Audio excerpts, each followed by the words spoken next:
നമസ്കാരം. തിരഞ്ഞെടുപ്പിന് മുൻപ് തന്നെ തിരുവനന്തപുരം കോർപ്പറേഷൻ തെരഞ്ഞെടുപ്പിൽ കോൺഗ്രസിന് തിരിച്ചടി.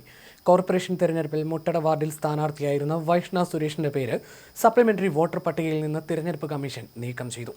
ഇതോടെ വൈഷ്ണയ്ക്ക് മത്സരിക്കാൻ കഴിയാത്ത പ്രതിസന്ധി ഉണ്ടായിരിക്കുകയാണ്. വൈഷ്ണ സുരേഷിനെതിരെ CPM നൽകിയ പരാതി ശരിവെച്ചാണ് കമ്മീഷന്റെ നടപടി. വോട്ടർ പട്ടികയിൽ പേര് ചേർക്കാൻ വൈഷ്ണ നൽകിയ വിലാസം ശരിയല്ല എന്ന് ചൂണ്ടിക്കാട്ടിയാണ് CPM പരാതി നൽകിയത്. കോർപ്പറേഷൻ ഉദ്യോഗസ്ഥരും ഈ വിവരത്തിൽ പ്രശ്നമുണ്ടെന്ന് വ്യക്തമാക്കി.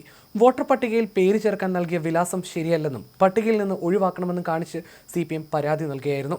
തിരഞ്ഞെടുപ്പ് ഉദ്യോഗസ്ഥരുടെ പരിശോധനയിൽ വൈഷ്ണ മുട്ടട വാർഡിൽ സ്ഥിരതാമസമില്ലെന്ന് ബോധ്യപ്പെട്ടു. മുട്ടടയിൽ കുടുംബ വീട് ഉണ്ടെങ്കിലും സ്ഥാനാർത്ഥി അമ്പലമുക്കിലെ വാടക വീട്ടിലാണ് താമസം.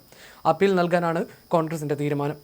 കോർപ്പറേഷനിലെ ഏതെങ്കിലും വാർഡിലെ വോട്ടർ പട്ടികയിൽ പേരുണ്ടെങ്കിൽ മാത്രമേ കൗൺസിലിലേക്ക് മത്സരിക്കാൻ കഴിയൂ എന്നതാണ് ചട്ടം. മുട്ടടയിൽ കുടുംബ വീടുള്ള വൈഷ്ണ അമ്പലമുക്കിലെ വാടക വീട്ടിൽ കഴിയുകയാണ്. കഴിഞ്ഞ ലോക്സഭാ തെരഞ്ഞെടുപ്പിലും വൈഷ്ണ വോട്ട് ചെയ്തിരുന്നു. കോർപ്പറേഷനിലെ ഏറ്റവും പ്രായം കുറഞ്ഞ കോൺഗ്രസ് സ്ഥാനാർത്ഥി എന്ന നിലയിൽ വൈഷ്ണ സുരേഷിനെ മുട്ടടയിൽ നിർത്തി പ്രചാരണവുമായി കോൺഗ്രസ് സജീവമാകുന്നതിനിടയിലാണ് ഈ തിരിച്ചടി. ഈ പ്രതിസന്ധി നിലനിൽക്കെ നിലവിൽ അപ്പീൽ നൽകാനാണ് കോൺഗ്രസ് തീരുമാനിച്ചിരിക്കുന്നത്. നിലവിൽ കേശവദാസുരം കൗൺസിലറായ അംശു വാമദേവനാണ് മുട്ടടയിലെ LDF സ്ഥാനാർത്ഥി. സപ്ലിമെന്ററി വോട്ടർ പട്ടിക പ്രസിദ്ധീകരിക്കാത്തതിനാൽ പട്ടികയിൽ പേര് ഉൾപ്പെട്ടിട്ടുണ്ടോ എന്ന് പരിശോധിക്കാൻ കഴിഞ്ഞിരുന്നില്ല. അതിനാൽ വൈഷ്ണയ്ക്ക് നാമനിർദ്ദേശ പത്രിക സമർപ്പിക്കാനുമായില്ല.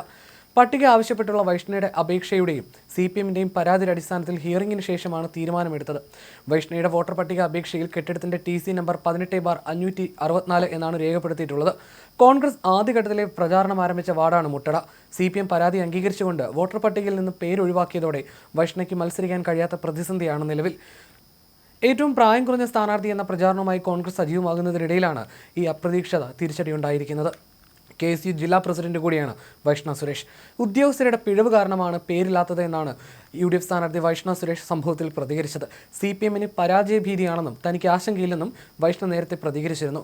ജയിക്കുമെന്ന ട്രെൻഡ് വന്നതിൽ CPMന് ടെൻഷനാണ്. അതാണ് പരാതിക്ക് പിന്നിലെന്നും വൈഷ്ണ മാധ്യമങ്ങളോട് പറഞ്ഞു. പേരൂർക്കട ലോ കോളേജിലെ നിയമ വിദ്യാർത്ഥിനി കൂടിയാണ് ടെക്നോ പാർക്ക് ജീവനക്കാരിയായ വൈഷ്ണ. തിരുവനന്തപുരം പ്രസ് ക്ലബ്ബിൽ നിന്ന് ജേർണലിസ്റ്റിൽ ഡിപ്ലോമയും സ്വന്തമാക്കിയിട്ടുണ്ട്. TV ചാനലുകളിൽ അവതാരകയായും പ്രവർത്തിച്ചിട്ടുണ്ട്. കായിക താരമെന്ന നിലയിലും സംഗീതജ്ഞ എന്ന നിലയിലും ശ്രദ്ധ നേടിയിട്ടുള്ള വൈഷ്ണയിലൂടെ മുട്ടടയിൽ വിജയം നേടാനാകുമെന്നായിരുന്നു കോൺഗ്രസിന്റെ പ്രതീക്ഷ. ഇതിനിടയിലാണ് അപ്രതീക്ഷിത തിരിച്ചടി നേരിടേണ്ടി വരുന്നത്. വൈഷ്ണ സുരേഷിനെതിരെ പരാതി നൽകിയ CPM മുട്ടട ബ്രാഞ്ച് കമ്മിറ്റി അംഗം ധനേഷ് കുമാർ വിഷയത്തിൽ പ്രതികരിച്ചിരുന്നു. വൈഷ്ണ ഉൾപ്പെടെയുള്ള 6 പേർക്കെതിരെയാണ് കള്ളവോട്ട് ആരോപണത്തിൽ താൻ പരാതി നൽകിയത്. ഇവർ താമസിക്കുന്നത് ഒരിടത്തും വോട്ടർ ലിസ്റ്റിലുള്ള അഡ്രസ് മുട്ടടയിലേതുമാണെന്നാണ് ധനേഷ് കുമാർ പറഞ്ഞത്. തെരഞ്ഞെടുപ്പ് കമ്മീഷന്റെ ഭാഗത്തു നിന്ന് ഔദ്യോഗിക അറിയിപ്പുകൾ ലഭിച്ചിട്ടില്ല. തനിക്കെതിരെ ഉന്നയിക്കുന്ന ആരോപണങ്ങൾ അടിസ്ഥാനരഹിതമാണെന്നും അദ്ദേഹം പറഞ്ഞു.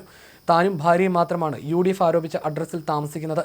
തന്റെ വീട്ടു നമ്പറിൽ മറ്റാളുകൾ വോട്ട് ചേർത്തിട്ടുണ്ടെങ്കിൽ അതിനെ നിയമപരമായി നേരിടുമെന്നും ധനേഷ് കുമാർ പറഞ്ഞു.